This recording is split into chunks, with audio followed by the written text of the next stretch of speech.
আসসালামু আলাইকুম দর্শক, চ্যানেলের কৃষি সংবাদে আমন্ত্রণ জানাচ্ছি আমি মৃত্তিকা মুস্তফা। এখনকার সংবাদ আয়োজন একই সঙ্গে চ্যানেলের ইউটিউব চ্যানেলে এবং চ্যানেলের ওটিটি প্ল্যাটফর্ম আইস্ক্রিনে লাইভ স্ট্রিম হচ্ছে। যাচ্ছে বিস্তারিত প্রসঙ্গে। মুন্সিগঞ্জের ব্যবসায়ী উদ্যোক্তা মোহাম্মদ মনিরুজ্জামান ৪২ বিঘা জমিতে গড়ে তুলেছেন বিশাল এক ড্রাগন ফলের বাগান।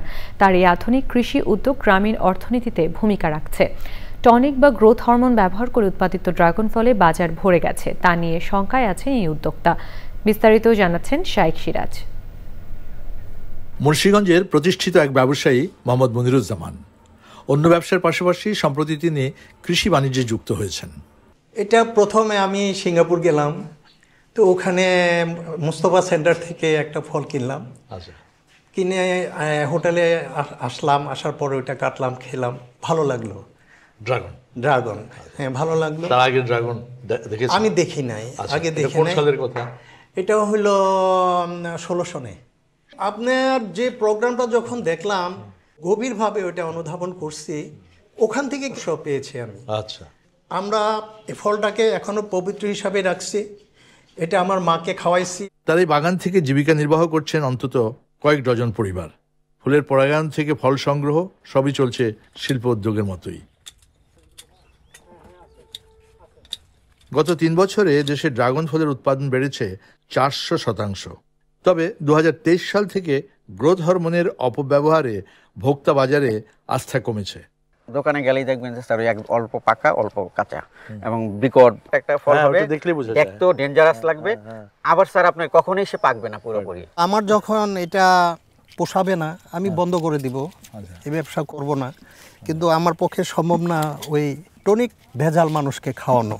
দ্রুত বর্ধনশীল ড্রাগন ফলের কৃষি উদ্যোগে নতুন বিনিয়োগ টিকিয়ে রাখতে হলে প্রয়োজন সচেতনতা ও প্রযুক্তি নির্ভর চাষাবাদ। দেশের ব্যবসায়ীরা কৃষি ক্ষেত্রে দিন দিন বিনিয়োগ বাড়াচ্ছেন। উল্লেখযোগ্য ড্রাগন ফসল এবং এটি দিনের পর দিন বাড়ছে। প্রশ্নটা হচ্ছে সরকারি নীতি সহায়তা, অন্যদিকে অসাধু ব্যবসায়ীদের দৌরাত্ম্য, এগুলো থেকে যদি বাজার ব্যবস্থাপনা নিশ্চিত করা, এগুলোর থেকে যদি নিস্তার দেওয়া যায় তাহলে এই ক্ষেত্রে বিনিয়োগ বাড়বে। দেশে ব্যবসায়ীদের কৃষিক্ষেত্রে বিনিয়োগের একটা নতুন ধারা অব্যাহত থাকবে। মুন্সিগঞ্জের আবদুল্লাপুর থেকে শাইখ সিরাজ, চ্যানেল। এ নিয়ে বিস্তারিত প্রতিবেদন দেখুন আজ রাত 9টার সংবাদের পর হৃদয় মাটি ও মানুষ অনুষ্ঠানে।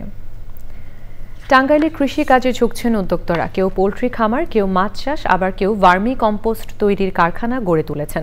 নিজেরা স্বাবলম্বী হওয়ার পাশাপাশি অসংখ্য মানুষের কর্মসংস্থানের সুযোগ সৃষ্টি হচ্ছে। বিস্তারিত জানাচ্ছেন মুসলিম উদ্দিন আহমেদের রিপোর্টে। টাঙ্গাইল সদর, ঘাটাল সহ বিভিন্ন এলাকায় নতুন নতুন কৃষি উদ্যোক্তা তৈরি হচ্ছে। এদের অনেকেই লেখাপড়া শেষ করে চাকরি না পেয়ে হতাশায় ভুগছিলেন। এখন তারা পরিকল্পিতভাবে মাছের খামার, পোল্ট্রি খামার কিংবা ভার্মি কম্পোস্ট তৈরি করছেন। আমেরিকা প্রবাসী মঞ্জু ইসলাম, তিনি আমাদের গ্রামে আসছে। আসার পরে আমাদের গ্রামের মানুষের কল্যাণের জন্য, কর্মসংস্থানের জন্য এখানে লেয়ার প্লাস পুকুর করছে। এতে আমাদের গ্রামের মানুষের কিছু কর্মসংস্থানের ব্যবস্থা হয়েছে। ভালো একটা মন মানসিকতা নিয়ে আসছেন এবং গ্রামে সব জায়গাতে উনি ভালো, যার যার সাথে আছে সবার সাথে ভালো একটা সম্পর্ক বা ভালো করে আর্থিক, তারপরে যে কোনো দিকেই উনি সহযোগিতা দিয়ে থাকেন। মোটামুটি সফলতার দ্বারপ্রান্তে আসার পরে আমার মনের ভেতরে একটা স্বপ্ন জাগে যে আমার মতো পিছিয়ে পড়া গ্রামের নারীদের নিয়ে যেন ভালো কিছু করতে পারি। নিজেদের চেষ্টায় উদ্যোক্তা হলেও অনেকের পেছনে রয়েছে প্রবাসীদের ভূমিকা। উদ্যোক্তা তৈরি করবো আমি 3টা সেক্টর নিয়ে কাজ করবো অ্যাকচুয়ালি। একটা হলো মেডিকেল সেক্টর, একটা হলো এডুকেশন, আর একটা হলো এগ্রিকালচার। এগ্রিকালচারটা আমি অলরেডি স্টার্টেড এবং এখান থেকে বহু লোকের কর্মসংস্থান তৈরি করার চেষ্টা করতেছি। প্রশিক্ষণের মাধ্যমে তরুণদের কৃষিকাজে যুক্ত করতে পারলে দেশ খাদ্যে স্বয়ংসম্পন্ন হয়ে উঠবে বলে মনে করছেন সংশ্লিষ্টরা। টাঙ্গাইলের ঘাটাল থেকে মুসলিম উদ্দিন আহমেদ, চ্যানেল। চ্যানেলের কৃষি সংবাদের আজকের আয়োজন এই পর্যন্তই। পরবর্তী সংবাদ আয়োজনে আমন্ত্রণ জানিয়ে শেষ করছি। ধন্যবাদ সবাইকে।